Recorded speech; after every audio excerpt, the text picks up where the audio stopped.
Assalamualaikum warahmatullahi wabarakatuh. Selamat pagi anak-anak. Gimana kabar kalian hari ini? Sehat semua? Alhamdulillah kalau begitu. Jadi pada pertemuan kali ini kita akan belajar tentang tekanan zat. Tapi sebelum itu mari kita berdoa terlebih dahulu agar dalam pembelajaran ini kita diberi kemudahan dan kelancaran oleh Allah. Berdoa dimulai.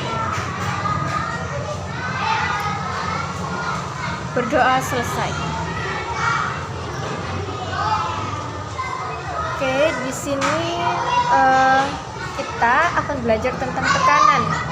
Tekanan itu ada 3, ada tekanan zat padat, tekanan zat cair, dan juga tekanan gas. Tetapi yang kita akan pelajari di sini adalah tekanan zat padat.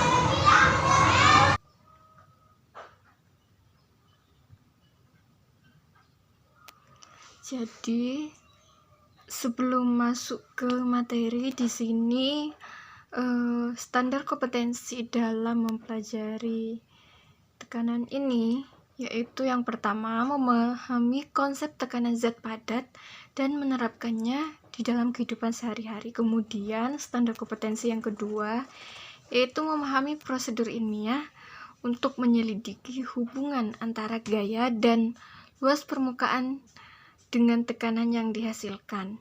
Kemudian untuk indikator atau capaian pembelajaran yang diharapkan setelah kalian melakukan pembelajaran ini yaitu yang pertama dapat merumuskan konsep tekanan zat. Kemudian yang kedua, mampu menyimpulkan hubungan tekanan dengan gaya dan luas bidang tekan. Kemudian yang terakhir, yaitu melakukan analisis penerapan tekanan zat pada paku. Nah, jadi di dalam topik tekanan zat padat ini, kalian akan belajar 4 hal, yaitu definisi tekanan zat padat, kemudian rumus tekanan, kemudian ada besaran dan juga satuannya, kemudian ada aplikasi dan penerapan.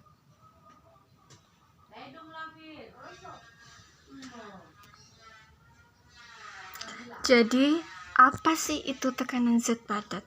Jadi untuk bisa menjawab itu, Ibu di sini ada video, kalian simak baik-baik.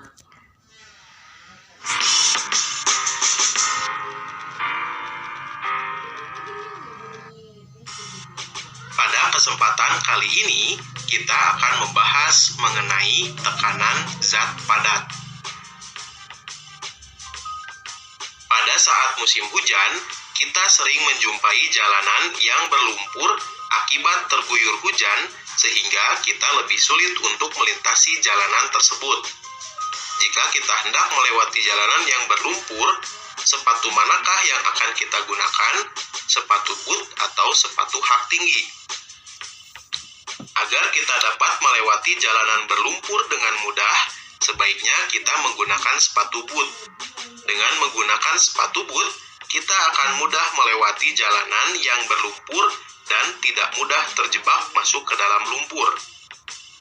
Mengapa hal ini dapat terjadi? Apabila kita cermati, sepatu boot memiliki permukaan pijakan lebih luas dibandingkan dengan sepatu hak tinggi. Sepatu yang memiliki permukaan pijakan lebih luas tidak mudah terjebak masuk ke dalam lumpur. Fenomena tersebut juga dapat kita amati pada angsa atau entok atau bebek dan ayam. Coba kita perhatikan tempat hidup angsa dan ayam. Angsa dapat dengan mudah mencari makan di tempat yang berlumpur, misalnya di sawah, sedangkan ayam kesulitan untuk mencari makan di tempat tersebut. Mengapa angsa dapat memiliki kemampuan seperti itu? Coba kita perhatikan struktur dari kaki angsa dan ayam. Angsa memiliki selaput pada kakinya, sedangkan ayam tidak memiliki. Nah, setelah kalian menyimak video tersebut, ada yang mau berpendapat apa itu tekanan zat padat? Ya.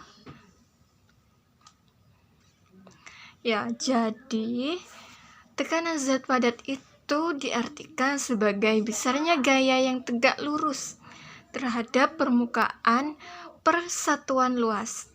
Atau juga ada yang menyebutkan atau mengatakan bahwa tekanan zat padat itu adalah besarnya gaya yang bekerja pada satuan luas bidang tekan.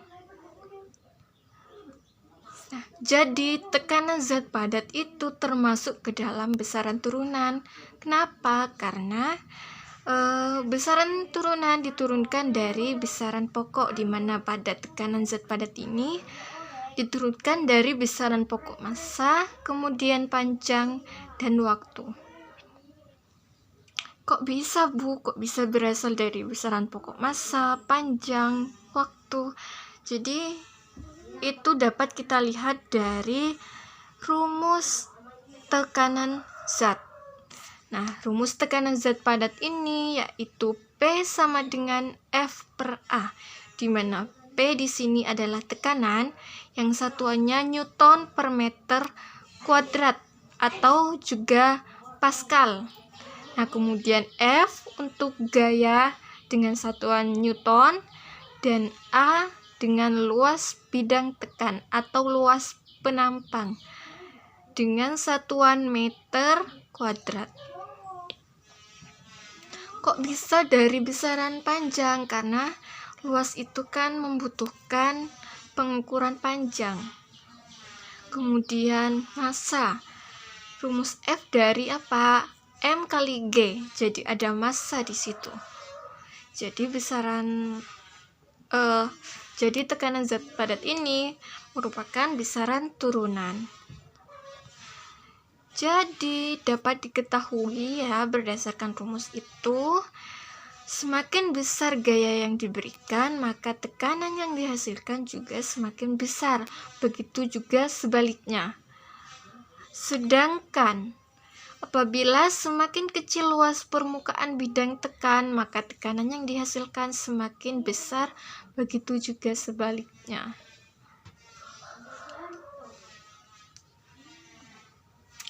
Jadi hubungan antara tekanan dengan gaya bagaimana? Nah, iya, betul sekali. Jadi hubungan antara tekanan dengan gaya itu berbanding lurus. Sedangkan hubungan tekanan dengan luas bidang tekan itu berbanding terbalik. Artinya, apabila semakin kecil luas permukaannya, maka tekanan yang dihasilkan justru semakin besar.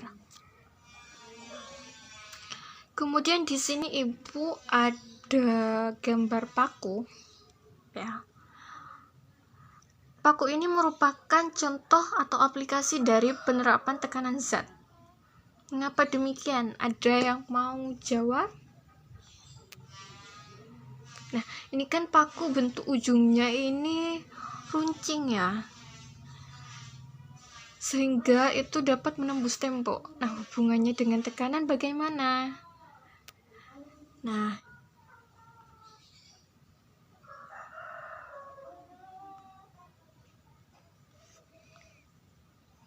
jadi analisisnya seperti ini. Paku itu memiliki ujung yang runcing. Jadi kalau ujungnya runcing, otomatis permukaannya itu kecil. Permukaan yang kecil, otomatis luas permukaannya juga kecil. Sehingga berdasarkan rumus tadi, di mana tekanan itu berbanding terbalik dengan luas bidang tekan, maka apabila pada paku ini luas permukaannya kecil, maka didapatkan tekanan yang besar. Nah, tekanan yang besar tersebut mampu untuk menembus dinding. Nah, jadi itu pembelajaran kita hari ini. Nah, nanti ini kan masih banyak waktu. Ibu akan berikan kalian tes sebagai tolak ukur. Apakah kalian sudah mengerti pembelajaran pada hari ini atau tidak. Dan nanti juga kalian akan melakukan percobaan sederhana ya, untuk membuktikan atau menyelidiki hubungan antara gaya dan luas bidang tekan terhadap tekanan yang dihasilkan. Jadi nanti kalian membutuhkan uang koin sebanyak 2 buah. Misalnya uang koin 1000-an ya 1000-an, misalnya uang koin 500-an ya 500-an, asalkan memiliki massa yang sama. Kemudian ada juga nanti butuh plastisin. Nah, ibu setelah ini akan memberikan lembar kerja siswa sebagai pedoman kalian untuk melakukan percobaan. Jadi ikuti setiap step atau setiap langkah dari petunjuk penggunaan LKS tersebut.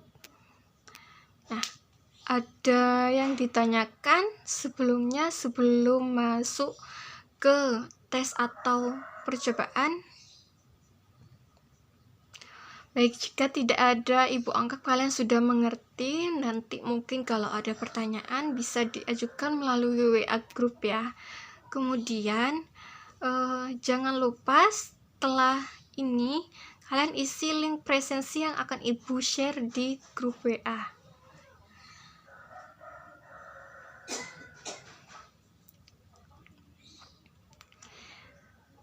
Jadi sekian pembelajaran kita hari ini, kurang lebihnya Ibu mohon maaf. Wassalamualaikum warahmatullahi wabarakatuh.